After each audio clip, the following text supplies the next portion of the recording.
There is a clear precedence, both magically and historically, to the act of calling out to the darkness, the forces of darkness. What exactly does that mean? Well, it certainly conjures to mind images of Faustian pacts and diabolism. But I don't believe that's always the case, mayhaps on the surface. We must look at the matter both literally and figuratively. What is darkness? The absence of light, one will say. The lack of illumination, perhaps even the unknown. Some may answer evil, but to paraphrase Socrates, what is evil but the absence of knowledge? Naturally, mankind is inclined to feel that if something is unknown, then it's bad for us, but this isn't the case. It stands to reason, then, that one calls out to the darkness. They are asking after the unknown, to the powers they lack, to the unseen.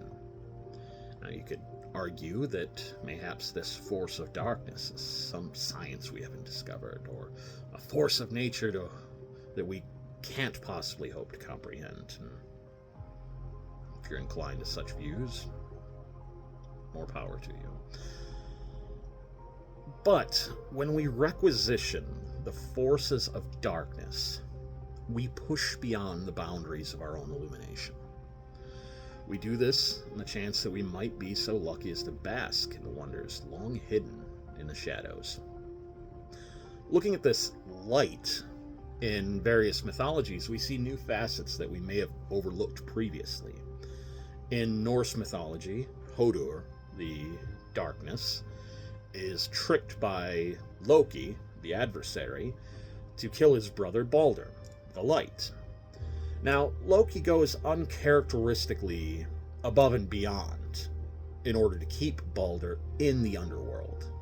This action sets into effect the great events of Ragnarok, wherein the gods of old, along with all the enemies of man and God alike, are snuffed out.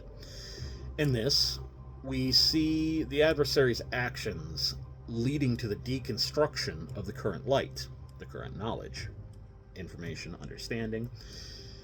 His actions keep the light tucked away until far after the poisons of Jormungand and the chaos of Fenris have died.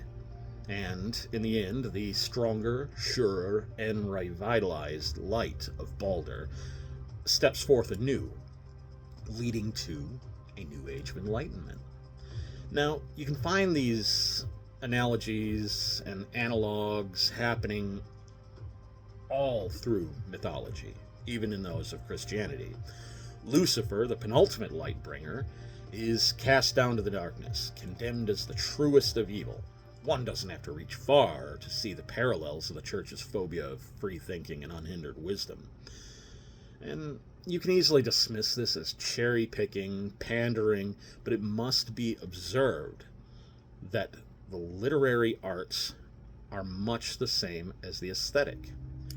Each artist imprints upon themselves a part to the canvas. Even when passed through various mediums and centuries of time like abstract filters, the underlying points still bear fruit of the original crop. And meaning found is meaning earned.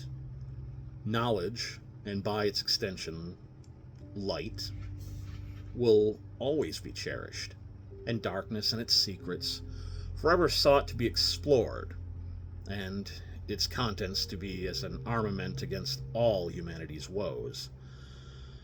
Always beware those who forbid exploration of the dark places, for it's not often your own safety that they have in mind.